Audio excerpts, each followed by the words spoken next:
السلام عليكم ورحمة الله وبركاته. ازيكم يا حبايبي؟ عاملين ايه؟ يا رب تكونوا بخير. النهاردة ان شاء الله هنعمل مع بعض طاجن ورق عنب بشرايح برتقال.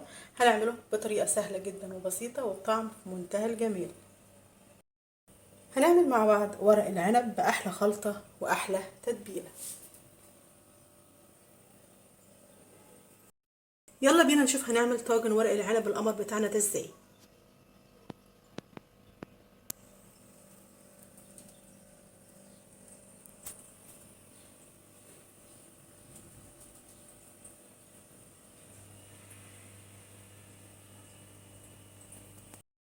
يلا نبدأ مع بعض. بسم الله وعلى بركة رسول الله. اللهم صل وسلم وبارك على سيدنا محمد وعلى آله وصحبه وسلم.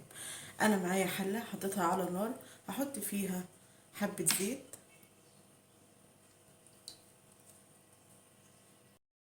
وزبدة، زبدة أو سمنة أو أي مادة دهنية أنت حباها.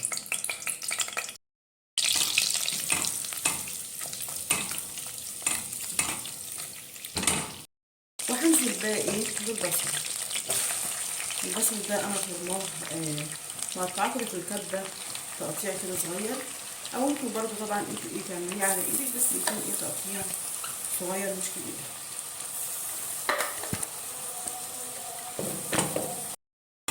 وهقعد كده إيه أشوح فيه لحد بس كده إيه ما البصل يفضل بس معانا بسيط، بس ما يديش معانا لون خالص.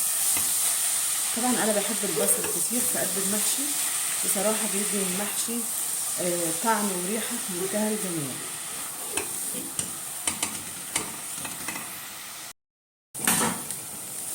كده خلاص البصل بيدي معانا بس كده ايه حاجه بسيطه.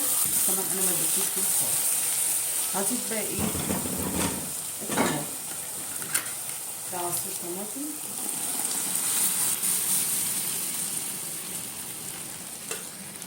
هضيف الملح. الملح لحد ما الاكله تتظبط معانا. هضيف معلقه كبيره من الفلفل الاسمر ومعلقه كبيره من الكمون، وهضيف شطه. طبعا الشطه دي ايه اختياري، ما نزودش عن التوابل دي. انا هكتفي بالفلفل الاسمر والكمون، دي اساسيه في الخلطه بتاعتنا. ما نزودش عنها بصراحه. الفلفل الاسمر والكمون كفايه قوي في المحشي، هيدينا طعم وريحه في منتهى الجمال. فما نزودش عن التوابل دي عشان احنا مش هنحس. كل ما يكون التوابل كتيره في الاكله مش هنحس بطعمها. هسيبها على النار لحد ما تتسبك كويس. طبعا صلصة المحشي لازم تتسبك كويس، ما يكونش فيها مية. هسيبها تتسبك على النار، وعلى ما تتسبك هنسلق مع بعض ورق العنب. وعاء كده فيه مية انا حطيته على النار، هحط فيه ليمونية وهسيب المية لحد ايه ما تغلي. كده خلاص المية غلت معانا. هحط بقى ايه الورق العنب ده. ورق عنب انا مفرزاه في الفريزر. خرجته يعني على طول من الفريزر وحطيته في الميه المغليه. ما تخليهوش يفك بره وبعد كده تحطيه في الميه المغليه، مش هيديك نتيجه كويسه. خديه على طول من الفريزر على الميه المغليه على طول. هنسيبه بس كده ايه حوالي دقيقه، وبعد كده ايه هقلبه على الناحيه التانيه. هقلبه بقى كده ايه على الناحيه التانيه،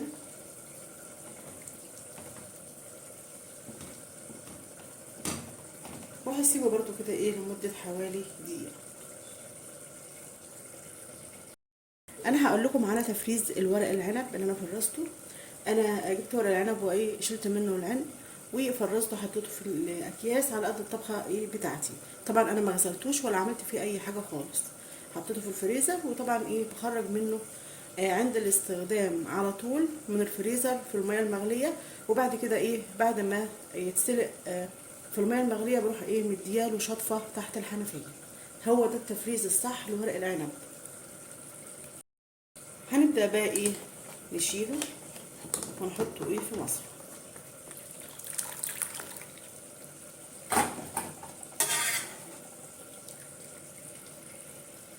وهسلق بقى ايه الورق. طبعا الكمية اللي انا هعملها حوالي نص كيلو من ورق العنب. كده خلاص ورق العنب جاهز معانا كده وسلقناه. هشيله بقى ايه كده ايه في المصفى، وهديله شطفة تحت الحنفية.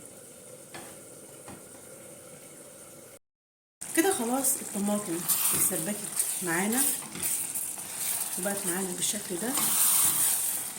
هشيل الاول كده ايه حوالي معلقتين كبار، عشان لما نيجي نسوي المحشي نحطهم على وش المحشي من فوق.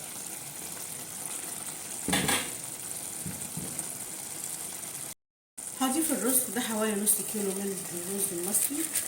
انا غسلاه كويس قوي ومصفياه من الميه. وطبعا كنت انا عامله شفشق من عصير الطماطم. هديله بس كده ايه تقليبه بس بسيطه مع التسبيكه، يعني كده لمده بس ايه حوالي يعني ايه ما يكملش حتى الدقيقه. وبعد كده ايه هطفي عليه النار.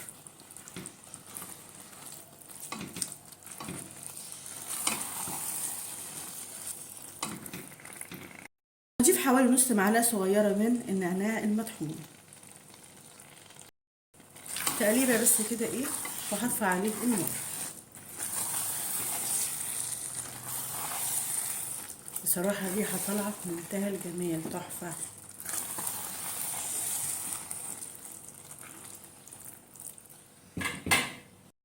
هضيف بقى ايه الاخر خالص الخضره بتاعتي دي مكونه من شبت وبقدونس وكزبره من كل نوع، حزمه او ربطه.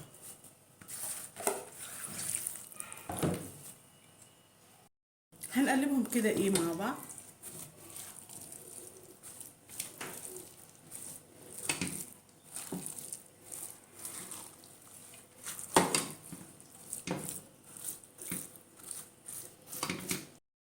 كده خلاص انا قلبت الخضره مع الرز. طبعا انا ايه طافيه النار، وكده ايه خلاص جهزت معانا. هنبدا بقى ايه نحشي ورق العنب. انا معايا طاجن هحط فيه حبه زيت، وهدهن كده ايه الطاجن من الارضيه والجوانب بالشكل ده.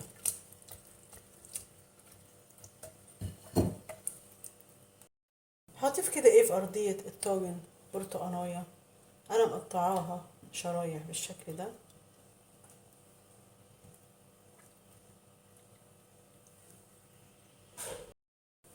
وهضيف شرايح بصل،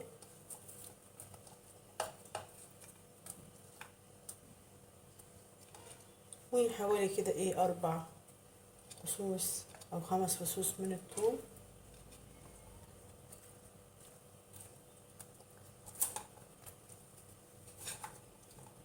وفلفل اخضر انا مقطعاه صغير بالشكل ده. نبدأ بقى ايه نحشي الورق العنب. انا معايا كده ورقة عنب كده، هخلي الورقة الخشنة دي هنخليها من جوه. احط شوية رز كده بسيطة وهلفهم كده ايه على ايدي. هدمج كده الصباع على ايدي بالشكل ده، وهرصه كده في الطاجن. هنرصه طبعا في الطاجن يعني ايه بالطول وبالعرض. هعمل معاكم كمان ورقة. طبعا ايه انا مدخلة الورقة الخشنة من جوه. طبعا لو الورقة كبيرة هتقسميها نصين بالشكل ده، وهنرصه برضو ايه في الطاجن.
هنبدأ بقى ايه نسقي المحشي. انا معايا دي شوربة لحمة انا مظبطاها من التوابل والملح. هحط فيها ايه معلقة من التسبيكة اللي احنا شلناها من بتاعة صلصة المحشي. هنقلبها كده.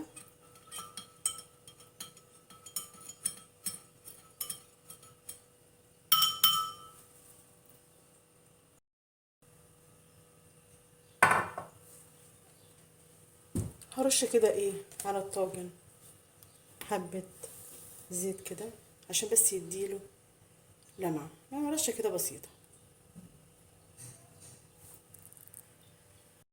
وهبدأ كده ايه اسقي المحشي.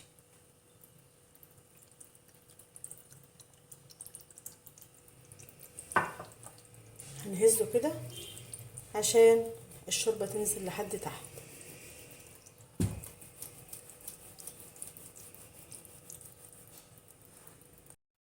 طبعا ما تكتريش الشوربة فيها عشان ما يطلعش معاكي معجن، يعني يا دوبك لحد اخر صباع، حتى اخر صباع كده، اخر رصة من فوق ما تبانش من الشوربة.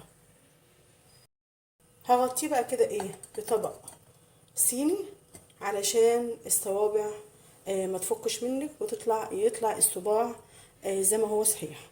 وبعدين هدخله الفرن على اعلى درجة على الصاجة اللي تحت، لما يستوي معانا ان شاء الله هنشوفه مع بعض. كده خلاص المحشي استوى معانا. نشيل بقى كده الطبق ونشوفه في منتهى الجمال. هنقدمه كده ايه مع بعض في طبق التقديم.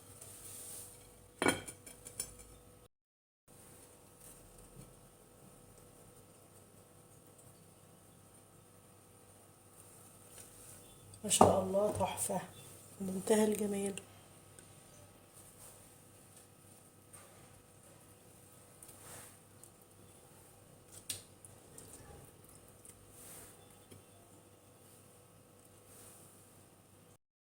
هنشوف كده صباع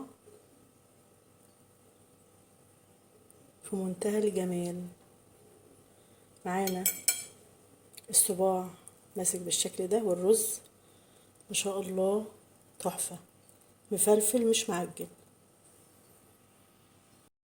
احلى واطعم طاجن ورق عنب بشرايح البرتقال عملناه مع بعض. بصراحة مش قادرة اقول لكم الريحة والطعم في منتهى الجمال.